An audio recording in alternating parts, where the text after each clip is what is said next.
So, just got back from Venom that would be Carnage, and I gotta say, it was quite the experience, I'll tell you that much. I mean, it was a sequel to the 2018 standalone Venom film, and this was basically what they're building up towards and stinging towards that. I mean, as it features Woody Harrelson as Cletus Cassidy, better known by his symbiote form Carnage, as he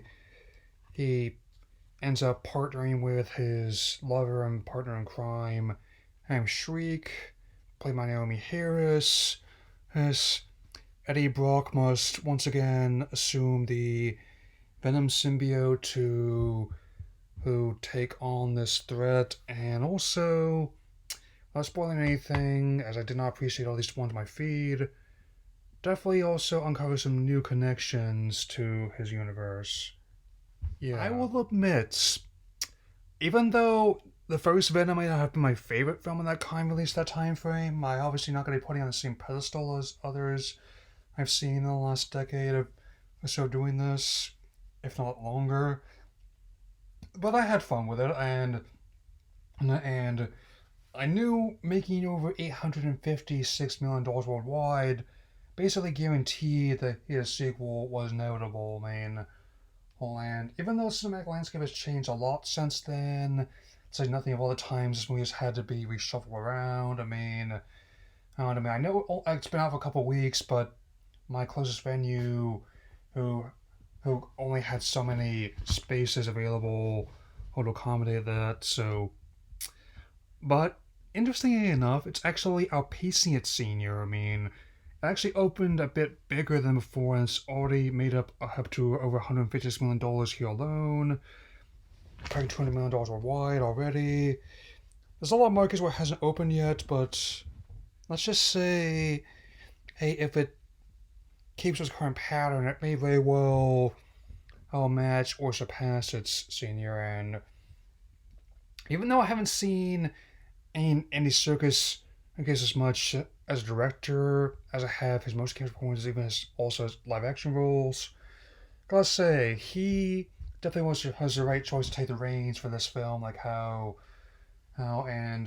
now that we've covered the origin in the last movie, it's all like poof, off to the races. And I gotta say that it's pretty crazy. All the things in here, I mean, some of the he clashes with Eddie and his alter ego kind of remind me of like the superpowers of Liar Liar with Jim Carrey, and how over the top they are. Like especially this part in like the police station restroom near the beginning, and also Cletus is breaking out Sam Quentin during his failed execution, and I saw the extended preview with my PS Plus account, but trust me, I say it's way crazier than the actual movie.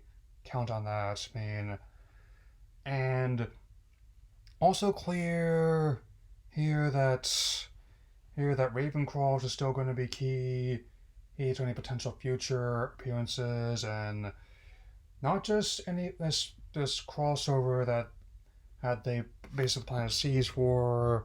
I won't say much beyond that, but also in the sense of other ones working on like Morbius and Craven the Hunter, and I definitely was more than happy to wait for this, especially with all the Shanghai, given how I guess also kind of reaping some of the benefits of Shang-Chi doing pretty well, and it being kind of a spooky season. I mean, even if it's not especially horror focused, all of the scenes with the symbiotes, even if it's not quite as gory as I'm staying what I was expecting, it does indeed push all the limits of what the PG-13 can do. I mean, who especially, he, yeah.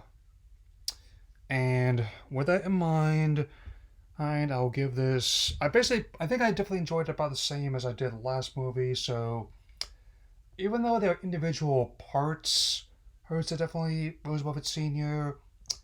In terms of quality, it definitely he I still had fun with it. Like I definitely give this one like a 3 star out of 4. It's because I gave the last movie, and now into the coming attractions. All right. So next week, Dune. I know some of you who are kind of getting an uppity about that one, but trust me, this is probably gonna be the last time I mention it until next week, and when I actually finally determine when I'm gonna be seeing that blasted thing. And like, they really are. Hopefully, this will be the adaptation I've been waiting for. And the last thing I will say for sure is that it is thankfully certified fresh so far. I have not checked like the a Metacritic score yet, but I think they're still working on compiling that. And early showings start next Thursday. Probably not going to one of those, given how I'm probably still going to be occupied with work, but I will definitely do my best to see opening weekend. I mean, especially given how they filmed this for the most part in the before time long ago.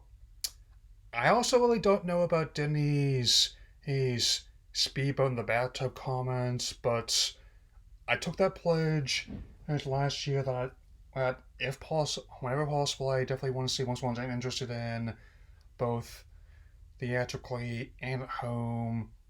Home, but I'm still probably gonna talk about Cry Macho pretty soon. Just need to finish it, so let's keep going. November the 5th, Eternals. Also, that's definitely going to be another one I'm anticipating quite heavily. Hey, that's really going to be another one that's going to help shape the coming future of the franchise. And even though the running time is actually longer than the end game. No, not longer than the end game, but definitely longer than Infinity War was at 157 minutes. But at least it makes sense to me on a basic level why they're doing that, given how there's two different storylines taking place in the same movie, one set in the past and the other in the present day. Hey, and even though I'm not sure if it's going to be any major hints about the X-Men or the Fantastic Four are being involved, but apparently the villains have connections to Celestials. Also, it's be interesting how this plays out. And as for that John Oliver, her piece that's been making the rounds, if I were to tell John that's nothing personal, oh, he would know I would not be lying. I mean, he's at the very least he's more understanding than say Mara is, and that's why I just like to tell people this is a Stephen Colbert household. That's what I feel about it. Yeah. So, and Ghostbusters Afterlife, November 19th, taking up Top Gun Maverick's vacant slot. And even though that's coming out the same day as Bill and Diamond Shining Pearl are, I already have like my last countdown vid had uploaded and scheduled for Monday, Poke Monday. Hey, I still think it looks really entertaining and actually kind of sweet how they're dealing with the absence of Harold Ramis, working that into the story with Egon's passing. Like, he was my favorite character in the previous incarnations, both the original two movies as well as the both the cartoons I used to watch. Like the real Ghostbusters, he was pretty prominent. He was also like the mentor figure to the new team in Extreme Ghostbusters, which I'm actually I'm so glad being uploaded to an official YouTube channel. Been watching those for 7 years. And early reception uniformly positive, and I will actually be really glad they brought back the Ecto Cooler High C again, and especially and I'm also still liking Paul Rudd being a supporting role as like being in a small town, which actually has connections to. And I still think, in hindsight, as well as at the time, people really overreacted about the last movie. I mean, especially because of the detractors. But once again, if I was saying, hey, it's nothing personal, you know, I wouldn't be lying. So, only got one more here. So, yeah, here we go. December 22nd, The Matrix Resurrections. This being something as both the fourth main film in the series, not counting the animated Animatrix film, as well as as the as any other spin-off material, will serving as both a sequel and something like a soft reboot of the series. And every time I see this trailer, I end up seeing more connections and with the other films, especially the original.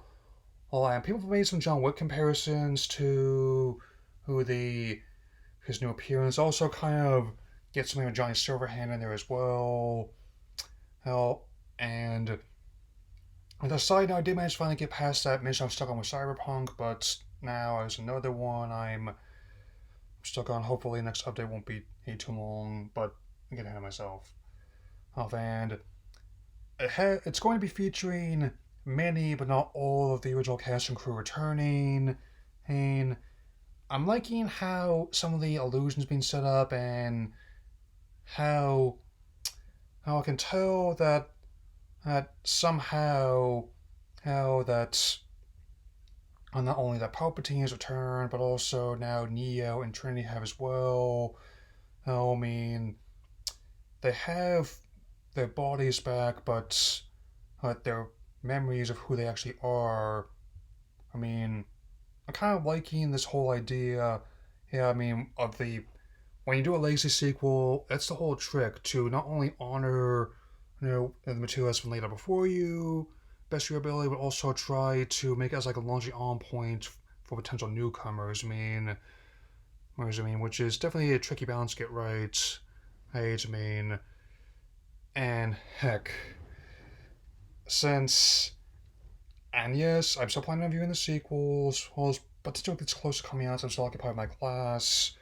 And all things considered, I'll definitely be willing to see this. I think I'll give priority towards this movie, then see he The King's Man another time, because let me tell you, there's going to be no chance I was going to be seeing in Sing 2 as someone who did not care for the first film, and I keep dying sure I've ever seen it all the way through. It's just bits and chunks maybe, but that'll be all for now, and I will see you all again soon. Take care, everyone.